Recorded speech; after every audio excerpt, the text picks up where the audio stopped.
We were the first to detail the DHS reports from the 9 months leading up to the murder of Smith-Briggs. Reports that show repeated cases of bruises and broken bones. But we wanted to know more about what was not detailed in that report. And today we took our questions and yours straight to DHS. Eyewitness News 5's Tim Sockerhart is live now with new details. And Tim, I understand you got some of the answers we were looking for.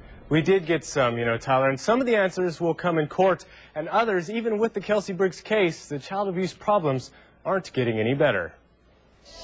There were 62,000 investigations of abuse in Oklahoma last year. 13,000 of them confirmed abuse or neglect. In Kelsey's case, she was placed back in her home. They have to make decisions that you and I will never have a comprehension of, because they're not just dealing with Smith-Briggs. Smith-Briggs at that point in time was the most important child, but that worker also had 30 or 40 other children on their caseload at the same time. Well, what has to happen? I mean, we're talking about a case where there's 2 broken legs, broken collarbones, multiple bruising. I mean, there's various cases of abuse. What has to happen for that child to stay out of that home? That's a question that I don't have an answer to. We can't be in the home 24/7. Ask yourself, if you're in the home, according to the paperwork that you have in your hands, 2 hours prior, how often do you have to be there? Well, you can't be in the home 24 hours a day. Certainly, we understand that. Should the child be in the home 24 hours a day if there's abuse? Well, if you can't prove it. See, you can say that their abuse has occurred, but then you have to have a suspected perpetrator. You have to have someone that you can say did this, and then you can remove them from harm's way. January 17th, it says Child Welfare confirmed abuse against the mother. Child Welfare recommended that Kelsey not be returned to the custody of her mother as her safety could not be assured. Okay. So what happened? What happened was the mother's individualized services plan was created by the DHS on May 31st. The very next day, CASA, or court-appointed special advocates, recommend Kelsey be returned to her mother's custody. I have not talked to the volunteer, nor have I read her reports or his reports as to who they interviewed or who they talked to or how they came up with their recommendation. Who failed in this case? And I think that you've got to put 100% of the guilt back on the people that abused her to start with. So then should she be put back with the abusers? Like I said, I haven't seen all the, in my opinion, no. Did the system at all fail Kelsey? I think the system fails children every single day. I asked DHS how much it would take to fix the system, to get more caseworkers, more resources.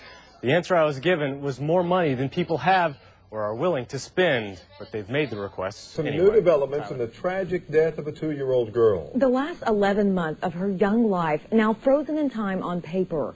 Reports to tell Kelsey Smith-Briggs' abuse. 11 times DHS was told about it.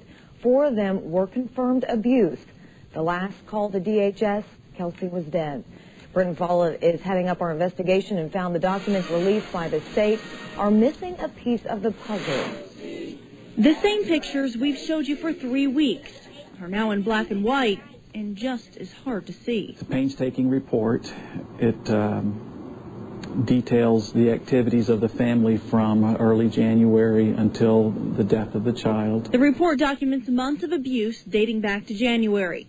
Despite conflicting reports as to who was abusing the child, on June 14th, the judge decided Kelsey should live with her mom. Why does a child go back into a home when there appears to be on the surface all sorts of child abuse and neglect? When you can't prove it, you have to close the case. Ultimately, it is the judge's responsibility, and that's a big burden for a judge to carry. A few months later, she died. The facts are slowly surfacing. Kelsey's complete file is said to be hundreds of pages thick. One state agency's summary is 15 pages. From DHS, we got a summary of the summary at 4 pages, none of which tell us if the system failed. The 15 pages here are a summary of those 3 things that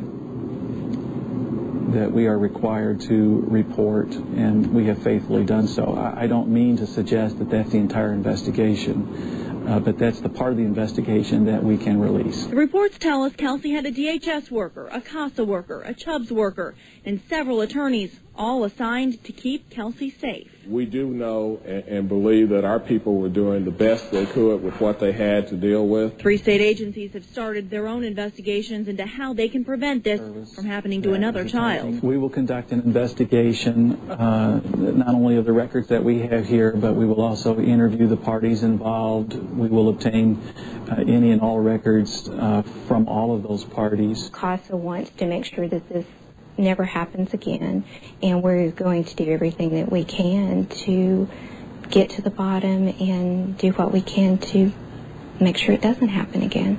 Investigations that started 3 weeks too late. Britton Follett, News 9.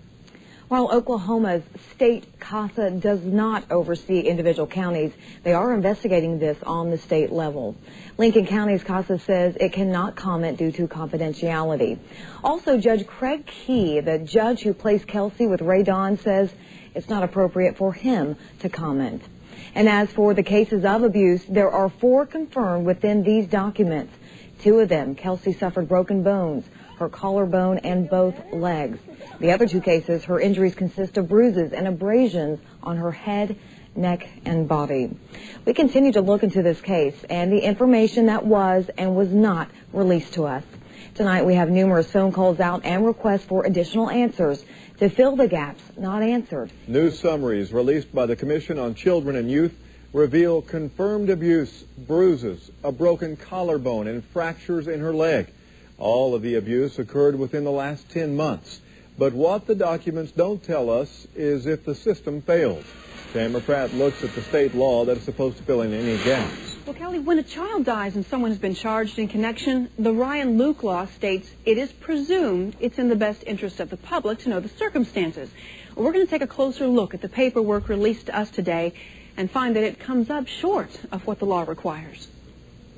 What News 9 was given by the Oklahoma Commission on Children and Youth is essentially a timeline. Starting January 17th of this year, it reveals 11 referrals to the Department of Human Services regarding Kelsey. Of those 11, DHS recommended some type of action in 4 of those. All of those 4 cases had to do with physical injuries of some kind to little Kelsey. The documents also give dates and some information regarding every time Kelsey's case was in court. What's of particular interest is June 14th at a court hearing. Testimony was heard by 13 witnesses, according to the Commission on Children and Youth documents. The court ordered placement of Kelsey with her mother, one of the same women who the district attorney, according to other documents, either perpetrated or failed to protect Kelsey from the abuse. So was there testimony that led a judge to make that decision? We don't know, even though the law says we should be able to find out. If you look at the Ryan Luke law, it states a summary of each participant's recommendations made at the judicial proceedings is what may be released to the public.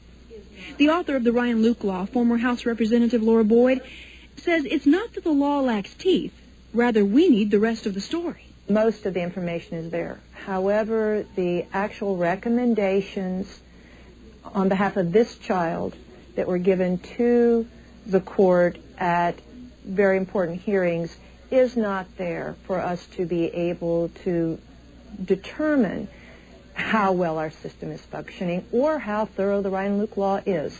News 9 is requesting the specific information from the Commission. Now, will it point to a smoking gun of the case? We don't know. But it will give us an idea of who wanted what for this little girl, Kelly.